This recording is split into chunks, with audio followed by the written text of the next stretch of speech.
Yola akazi kubahereza ntiwarora.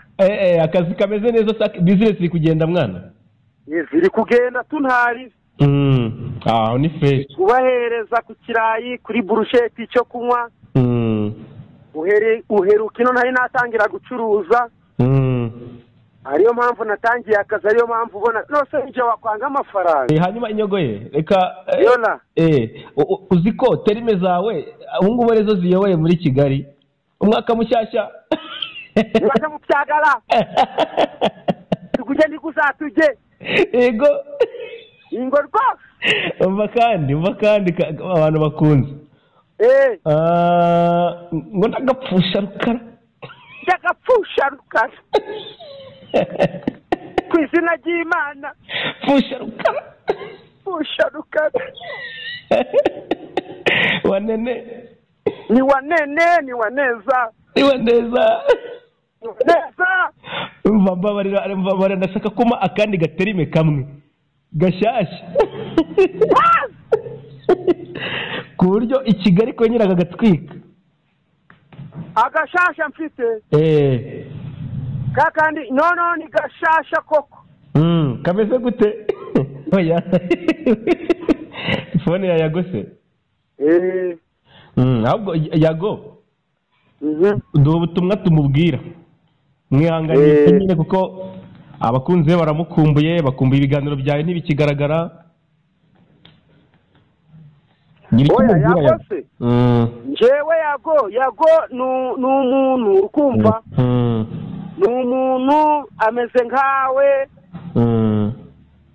Urukundo mukunda nawe ndarugukundaga. Ukuntu atariho nanshi abantu bafite za taki zifite ibirahuri. Barambwiraga ngo ntabwo agikora. Ntabwo agikora muri no minsi. Ubwo rero afite nimero zanje urukumva. Ntabwo yigeze mpamagara mbwire ngo ntabwo agikora. Hari igihe hari abo bantu batumye na telefoni ze zidakora. Ubwo nabo barimo, ahubwo niba n'insinga zijanye umuriro muri telefone ye, abaziciye bongere bazisubizemo. Kira twongere tuganire ruzungu.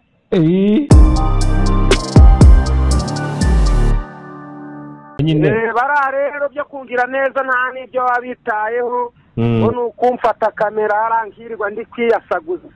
Ntanuje yinjiye mu kabari karimo inzoga ngufu byose birimo. Nta nuvuze ngo isa niyo boy ifata nakamwe. Ahubwo ngo bashaka ngo tuganire niyasaguza aho ngaho. Uri rasta buriya wanankoreye n'umuti. Ijya peti wabonye ko ari umutaramu wari uziguze ariko wowe narazishyuye. Hari ubwo ari njye wari wazinyweye. Wapi ariko wazinyweye turi abantu batatu ariko wowe uravuga uti reka nzishyure. Niyo nsanzwe mu kibazo kugufasha rwose ni ibintu byoroshye nkuko nawe wamfasha. Nibyo fresh. Noneho ubundi njyewe yarambwiye amafaranga yo gucuruza urayabonye, genda ucuruze. Asigaye nawe witeze imbere y'ukuntu wakunguka ukanatera n'imbere. Ukaba mu buzima bwiza, ibiganiro ukaba ubiretse. Naho kumbye nawe ubwe yambwiye ko atazagaruka no kundeba. Yarabinyibwiriye rwose. Arambwira ati nanjye ubwanjye sinzagaruka imbere yawe. Genda ucuruze wunguke. Niyo magambo yambwiye njye usiko nakubesha. Ubu ntabwo noneho uzongera kugaruka mu biganiro vuba. Keretse nyuma y'ukwezi. Nyuma y'ukwezi? Ese wamenye ko chaîne ye yabayihagaritse? Nta bantu babimbwiraga kubera ko nje nta nataki mfite nta nabimenye. Nta bantu baba batuye hano bari kubimbwira. Nta nubwo uramuhamagara ngo umuhe pole se byibuze niba warabimenye uzamuhamagara umuhe pole. Mubwire ko wabimenye muhihanganishe. Nibyo byaba ari fresh. hari abari kuvuga ngo ko nta handi uzongera gukora ibiganiro ngo uretse kwa Yago. Niyo mwanzuro mwafashe? Oya. Jewe n'ibyo biganiro nta nubwo twanabiganiye. Jewe navuye Kigali ambwiye ati aya mafaranga ubonye nayo gucuruza, genda ucuruze, nanjye nzagaruka nje kukubaza ukuntu wungutse, sinzagaruka vuba. Icyo yambwiye mvuye Kigali. Yego. Ari abanyamakuru barutse kuza aho ngaho mu gace k'iwanyu ngo baje no kugugurira ihene. Ngo uburyo bwo kugufasha donc bakanakuganiriza ngo bahageze ngo ubateye utwatsi. Baraje nabo mbona baje bafite za kamera. Mbona nakora ibintu byinshi ndangije ndabyihorera. Wanzi ko bagutera inkunga? None siko nje nabonye n'ubundi ari no kuvuga n'ayandi magambo menshi gatandukanye. Ndavuga nje ndananiwe. Sinshaka kuvuga. None se Nyogoye? Yola. Abanyamakuru benshi nawuze numva batangira kuvuga ko nyine ubima ibiganiro. Wapi nawe rega babibona nje nta n'abakozi mfite buriya. Nta bakozi nje mfite. Umugore wanje abari gucuruza inzoga urukumva. Njewe nkaba ndi mucokeza.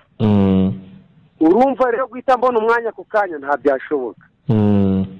Ni ibintu umuntu agomba gutekereza, akavuga ati niba tugiye kuganira, umugore agira umuntu baraba bari kumwe ari umucoma. Nanjye nsigaho n'umucoma kugira tuganire ibintu ndasanga bimeze neza. Gira brushete nize ngiye kuzishiraho. Business uri kubona zigenda byibuze? Shiro ni kiraje ngahe. Nyogoye. Yola. Akazi kubahereza ntiwarora. Akazi kameze neza, business iri kugenda mwana? Iri kugenda tuntari. Ni fresh. Kubahereza ku kirayi kuri brushete cyo kunywa. Uheruka ino ntari natangira gucuruza. Ariyo mpamvu natangiye akazi, ariyo mpamvu ubona nose nje wakwanga amafaranga. Reka da nose nzazungurire ryari sabwo muri boutique ya. Igihe uzashakira ntago wabura akantu ko nabonye utanywaga.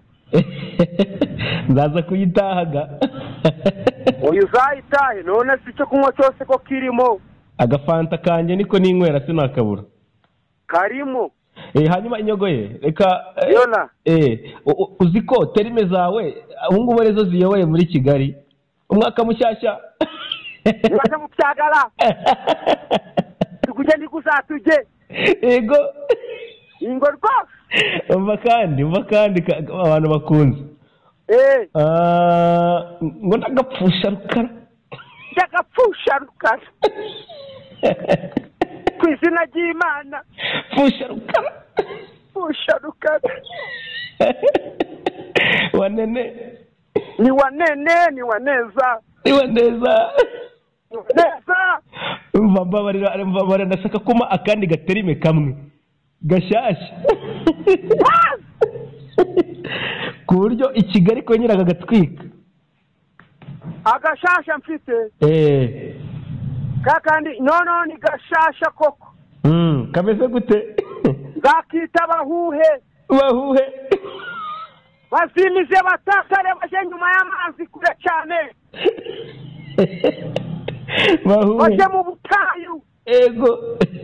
Ahantu hatari byo kujya n'ibyo kunywa. Ego. Abariyo bazaje abantu banga igihugu n'abantu. Nukuri. Baje mu butayu. Bahuhe n'umuyaga wa Isani uboy. Inyogoye iri kubahuha. Pfusha rukara ngwino kuri kamera abantu baragukumbuye mwana. Ngwino kuri kamera abantu baragukumbuye ufite abakunzi benshi. Nibyo. Ukwezi zamaze kuruhuka neza fresh. Ubundi uzutwika. Hanyuma reba baba taramu baragiye urukumva. kandi bampamagaraga bari kumbwira twebwe tuje gutaha icyokezo cyawe. nkabona baraje bafite za kamera, ariyo mpamvu ugenda ikora kavuga njye niba muje gutaha icyokezo muze tuwe duturike dushwanyuke tubaragurike. noneho nababona nkabona baje mu zindi gahunda nkavuga we bagiye kunaniza, kabasaba n'imbabazi. Yego. Ntibanavuge ngo fatana kanguvu kamwe. Kibagiye se ari ikintu baguze hano iwacu. Ngo nuko ngo wanze ko muganira ngo nyine ngo mwari kuganira donc bakanabigura. Nje barambwiye ngo hari umuntu utuye muri Amerika, hari indirimbo yaririmbyemo y'Imana, ngo abona ndimo, ngo yarabahaye ihene ngo bayingurire, ngo nyuma yaho ngo azaza anshimire. Mwago mafaranga yabahaye iyo baguramo n'inzoga y'igihumbi cyangwa 2. Wenda bakabara ko gapfuye ubusa. Agiye baragushinja ko nyine wowe wanze kubaha umwanya ngo niyo hene bakuzaniye ube wayakira, nicyo bagushinja. Niyo mpamvu. Niyo mpamvu. Hanyuma Nyogoye, hari abantu nyine bagize gutya bagira uruhare kuba Yago Chano itakiriho. Icyo wababwira? Nicyo wababwira? Bande abantu bagize uruhare mu gukuraho Chano ya Yago. Chano ya Yago yavuyeho. Ubwo na abantu batize neza. Na abantu batize neza bari gucaho imirongo ze kugira zere gukoreka fresh. Nibongere bazisubizeho fije ku murongo. Nuko banamuhamagaye zanga no guca mubanza na phone ye barayifunze. Oya. Phone ya Yago se?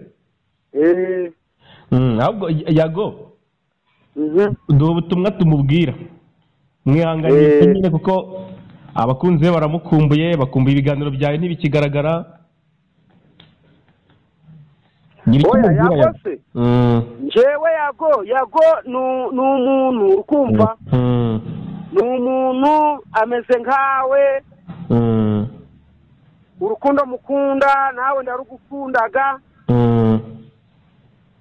Ukuntu atariho nanshi abantu bafite za taki zifite ibirahuri barambwiraga ngo ntabwo agikora. Ntabwo agikora muri no minsi. Ubwo rero afite nimero zanje urukumva. Ntabwo yigeze mpamagara mbwire ngo ntabwo agikora. Hari igihe abo bantu batumye na telefoni ze zidakora. Ubwo nabo barimo, ahubwo niba n'insinga zijanye umuriro muri telefone ye abaziciye bongere bazisubizemo kugira twongere tuganire ruzungu. Urakoze cyane. Urakoze cyane ndagupfusha Rukara. Kuri kwimana. Bye.